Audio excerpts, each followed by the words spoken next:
they're already. He's always we hear time we call on him to look at issues like issues. Thank you. Good morning. All right, and my close right here, I have with me Dr. Okay, Dr. Lakoluwa.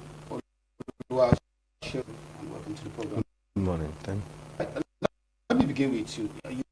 You followed up the discussion you had it has been a while where they were talking about the president.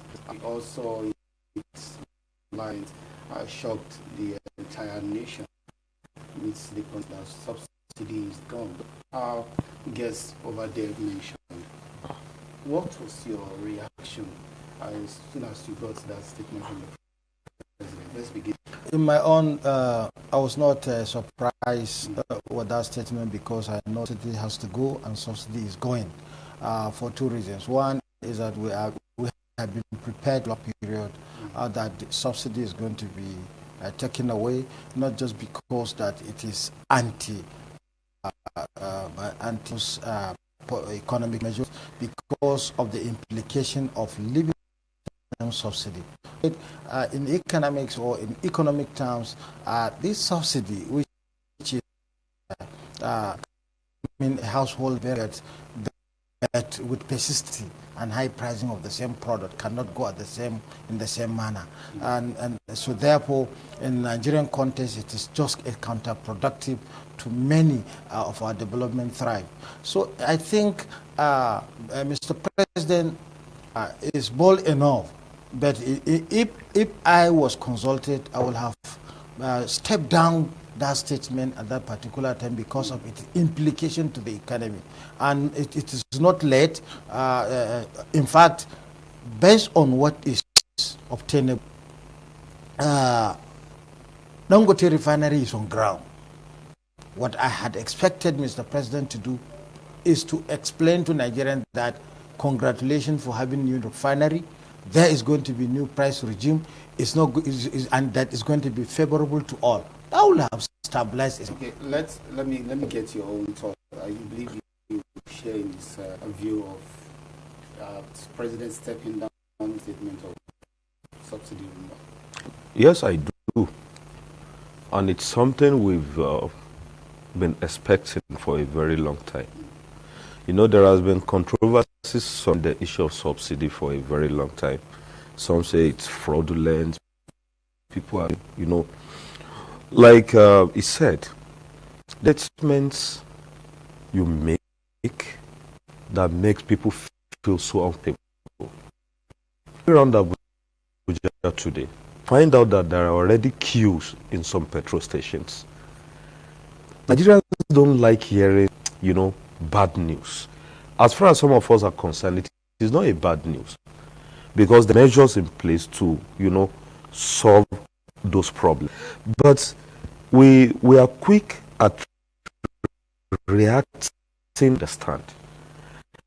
I expect President of the Federal Republic of Nigeria, Asiwaju Bola Ahmed Tinubu, to at least explain better the reason for subsidy removal. Like he said, the budget, 2023 budget does not have provision for subsidy. It is not his budget. Do you understand? Yeah. But government is a continuum. You have to continue from where the previous administration stopped. He said Dangote is on ground. Fine. You know, most Nigerians are feeling subsidy is one of the major social benefits they are enjoying. Now, subsidy away from them. How would they cope? There must be measures that will, you know, solve the unforeseen circumstances that may surround the removal. Don't be surprised in few days you see Nigerians coming up to, you know, to speak, and it will be too early for administration to have with Nigerians. Majority of the Nigerians do not have subsidy removal. People just know that, okay, what people feel remove subsidy, we are going to higher prices. No. So how do we now relate this with the former administration? You know, they brought up the issue of palliative, the 800 million dollars that was supposed to be approved, that is President seek approval before he left, it generated a lot of reactions from Nigerians. And if you're saying that subsidy good is gone, and the administration did not pay before they left, they only made attempt that they're going to remove subsidy and pushed it to the next administration of President Bola Ahmed Tinubu. Now, where do we now create a balance so that the people will understand that now the subsidy has been removed, there is no need for panic? My happiness is that the transition is from APC to APC. If it were to be another political party, there will have been tension, because Nigerian political system is such that a party that is not in power will never see anything good about a party in power. Do you get it?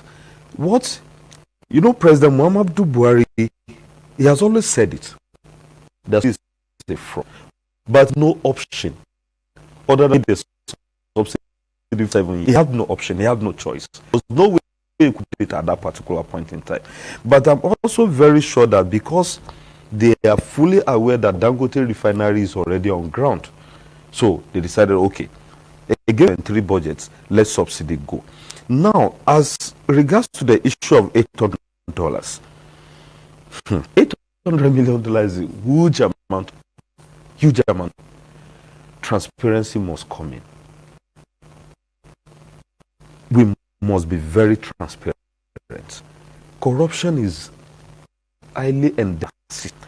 And when I say corruption, it does not necessarily mean looting public funding. Corruption cuts out all ramifications of society. At individual level, Nigerians, public level, people are corrupt. So the government must make judicious use of the $800 million.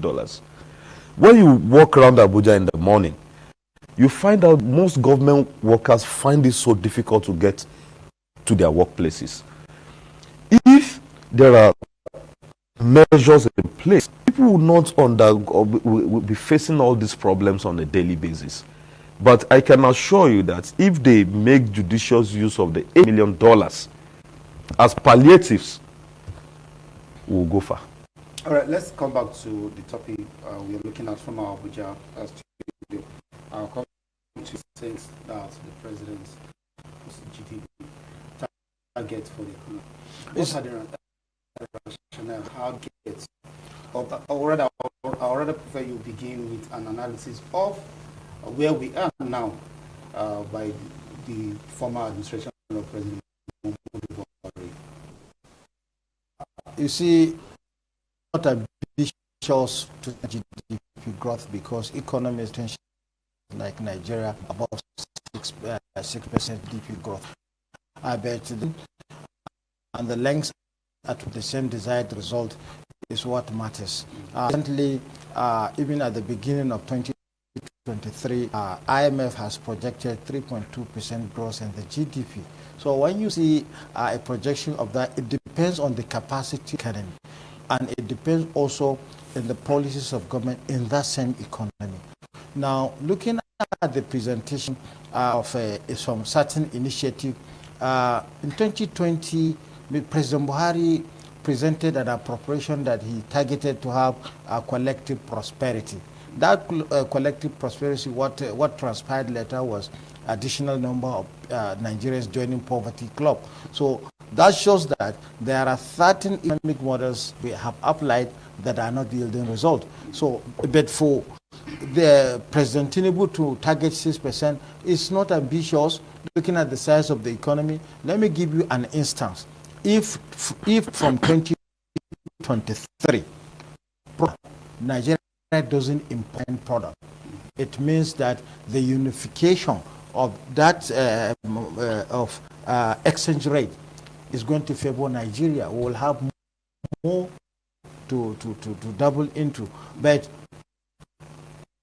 also quickly call the attention that we don't need loans to facilitate interventions or even palliatives if the refinery is working, for 2 reasons. One, the fact that the debt, according to World Bank, reached up to 95% of our internally generated revenues. So we have to be careful.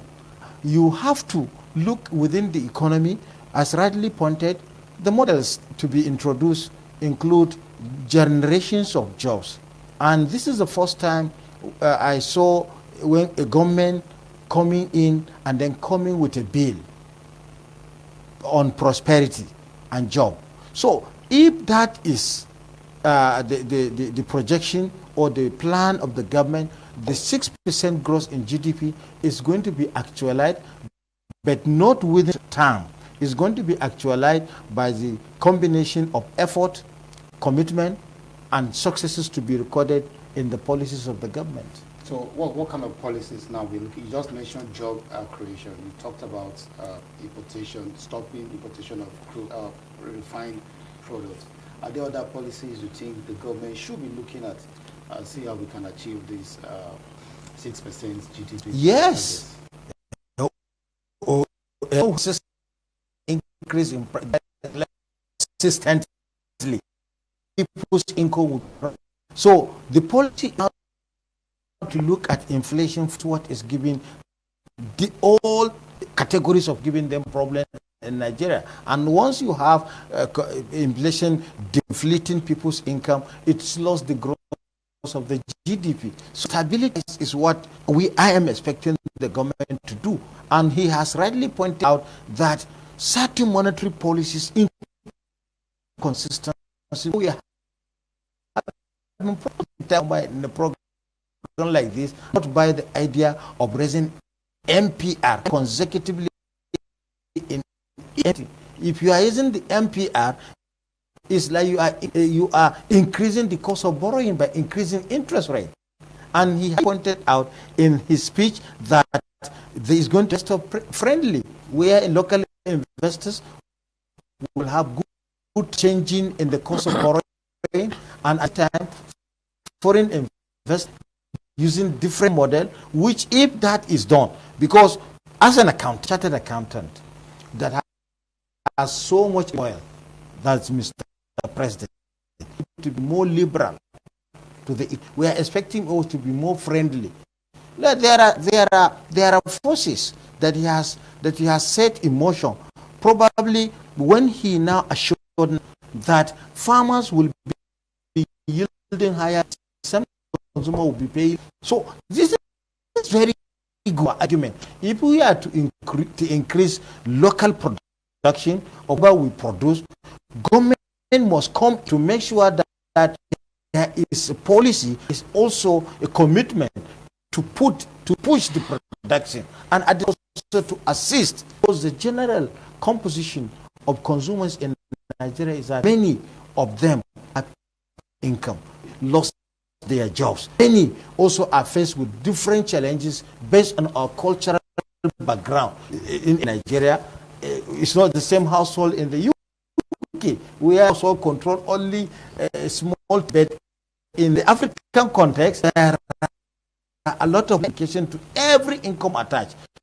So I am thinking that if what I saw and I also have to correct an impression, is not only statement. We need to know where you are heading to. Yeah, I was coming yes. to that so that Dr. Kule can attend to the policy statements that has always been a challenge. We talk about enabling us to come in. We have that, and the youth we can actually achieve. We saw the foreign exchange increase and the plan of the former administration did not favor Peru. So what should we be looking in terms of creating and meaningful investors? To the 6% GDP growth actually shown the economics.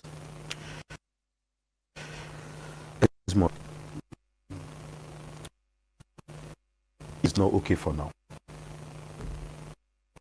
because of it, and that will not attract foreign direct investment. People want to invest would want to come and invest in an area that is not producing. Nigeria should become a producer. We must produce. We must on our level of exportation. You can do business in a society that is not safe, that is not safe? No.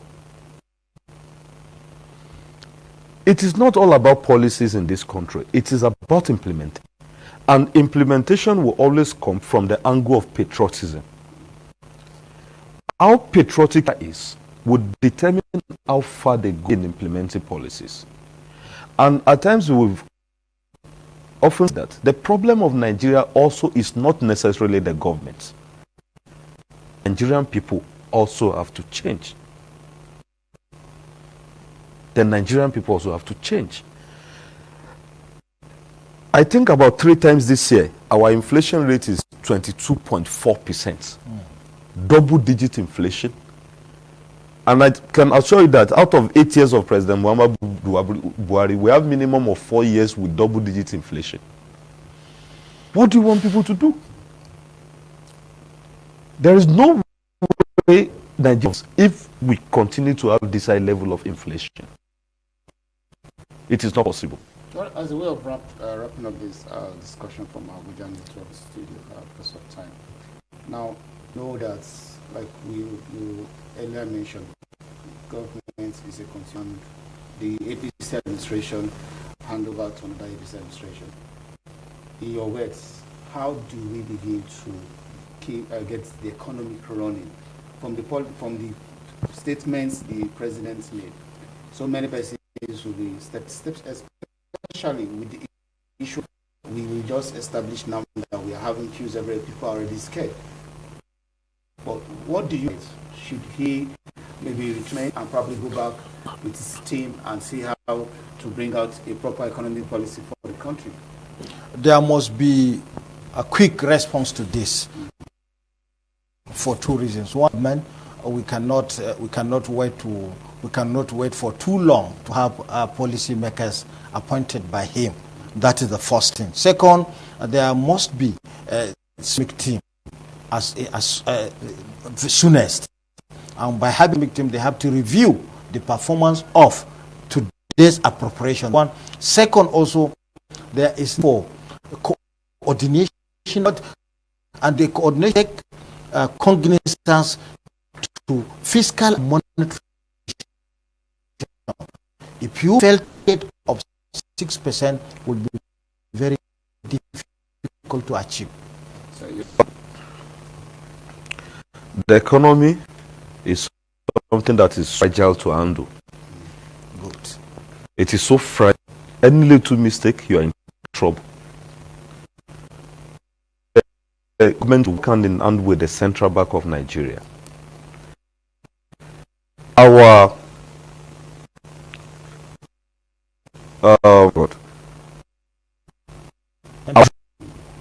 must be stable. It must be stable. It must be stable. If we stabilize it, we are not going anywhere. So I wish the new administration all the best. I must thank you for being on the program with me. Alakunde Oluwaseun is a social researcher, and it's being with you. Thank you. On the program. But this is where we draw for our edition. All right, we're going straight to Philip.